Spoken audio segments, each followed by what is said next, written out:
अनादि अंबिका भगवती अनादि अंबिका भगवती अनादि अंबिका भगवती अनादि अंबिका भगवती अनादि अंबिका भगवती अनादि अंबिका भगवती अनादि अंबिका भगवती बोध पड़ी देवने हाथी बोध पड़ी देवने हाथी बोध पड़ी देवने हाथी बोध पड़ी देवने हाथी बोध जाना ता पागलती बोध जाना ता पागलती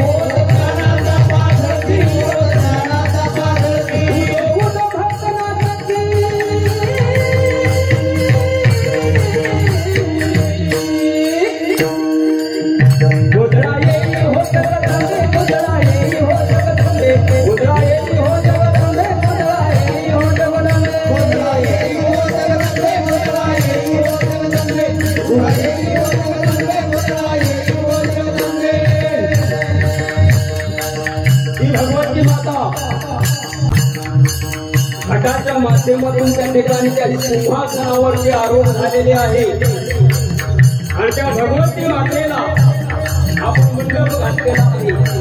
आपण या ठिकाणी कापडाचा मंडप घातलेला आहे. तर त्या भगवती मातेचा मंडप कोणता आहे महाराज?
भगवती माता घटाच्या माध्यमातून त्या ठिकाणी सिंहासनावरती आरूढ झालेले आहे.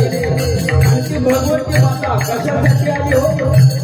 तर त्या महिषासुर नावाच्या दैत्याचा वध करण्यासाठी भगवती माता प्रकट झालेली आहे.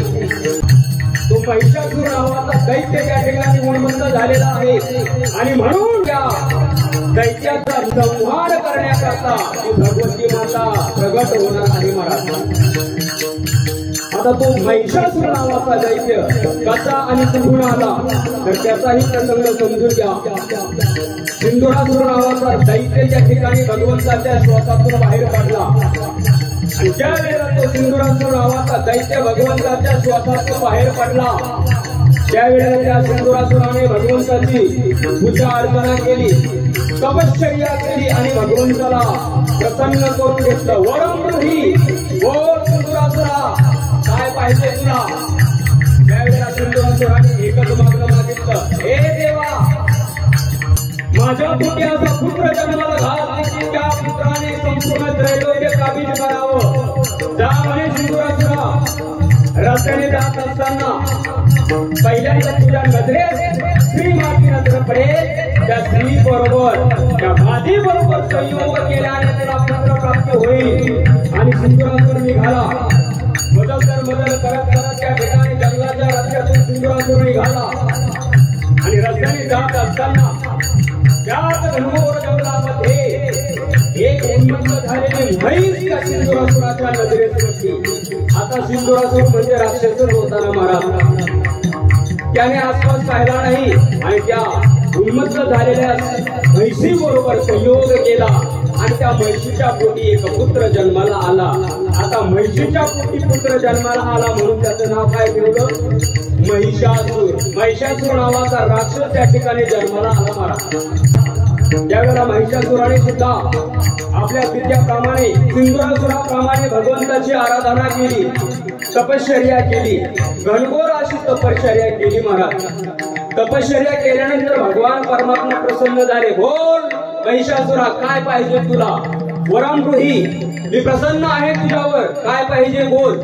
त्यावेळेला महिषासुराने सांगितलं, देवा तुझ्या कृपेने मला सगळं काही प्राप्त झालेलं आहे, काहीच कमी नाहीये. संपूर्ण त्रैलोक्यावर अधिराज्य मिळवण्याचे सामर्थ्य माझ्या जीवनामध्ये मला प्राप्त झालेलं आहे. मला बाकी दुसरं काहीच लागत नाही. फक्त आणि फक्त एकच गोष्ट अपेक्षित आहे, आणि ती गोष्ट कोणती असेल, मला फक्त त्या ठिकाणी अमरत्व प्राप्त झालं पाहिजे. त्यावेळेला देवाने सांगितलं, अरे ज्याचा जन्म झाला त्याला मरण अटळ आहे. जातस्य हि ध्रुवम मृत्युर ध्रुवम जन्म मृत्यस्य च तस्माद परि हरिअर्थेन त्वं सूचितो मरसि. अरे उपजेते नाशे नाशिते पुनरपितिसे हे घटिका यंत्र जैसे परि भ्रमेगा. उपजली या पिंडा मरण सांगाते. ज्याचा ज्याचा जन्म झाला त्याला मरण अटळ आहे. महिषासुरा हा वर तुला देता येणार नाही. त्यावेळेला सांगितलं, ठीक आहे देवा, नाही दिला तरी चालेल, फक्त मला एकच द्या. मग काय? मला स्त्रीच्या हातून मर. महिषासुराने हे का मागितलं? कारण महिषासुराला माहित आहे स्त्री कशी आहे, अबला आहे, नाजूक आहे. तिच्या हातून मी मरणार नाही, कारण मला वर कोणता प्राप्त झालाय? संपूर्ण त्रैलोक्य काबीज करण्याची शक्ती मला प्रदान झालेली आहे भगवंताच्या आशीर्वादाने. ठीक आहे म्हटले, देवाने आशीर्वाद दिला, जा म्हणे, काही हरकत नाही. पण आता एवढं वरदान प्राप्त झाल्यानंतर महिषासूर म्हणजे काय सामान्य होता का? राक्षसच होता महाराज तो. देव ब्राह्मणांचा छळ करू लागला, स्त्रियांचे आबरू लुटू लागला, ब्राह्मणांचा यज्ञाचा विध्वंस करू लागला, गायी कापू लागला. पाप ते या पृथ्वी मातेवरती झालं, आणि मग त्या पापाचं ओझ पृथ्वी मातेला सहन होईना, आणि मग ती वत्सरूपी पृथ्वी ब्रह्मयापाशी जाय नेत्री वाहे तो हे सांगत असे. ब्रह्माला सांगितलं, हे ब्रह्मा, या पृथ्वीवरती एवढं पाप झालेलं आहे, पापाचरण झालेलं आहे की त्याचं ओझ मला सहन होत नाही. मग त्या ठिकाणी तुम्ही काहीतरी केलं पाहिजे. आणि मग महाराज ब्रह्म विष्णू महेश हे तीनही देव एकत्र आले. त्यावेळेला ब्रह्मदेवाच्या शरीरातून रजो नावाचा गुण बाहेर पडला, भगवान शंकराच्या शरीरातून तमोगुण बाहेर पडला, आणि भगवान विष्णूच्या शरीरातून सत्वगुण बाहेर पडला. आणि या तीन गुणांचं एकत्रीकरण झालं, आणि त्या तीन गुणांच्या एकत्रीकरणातून भगवती माता प्रगट झाली. अनादि निर्गुण प्रकटली बाबा.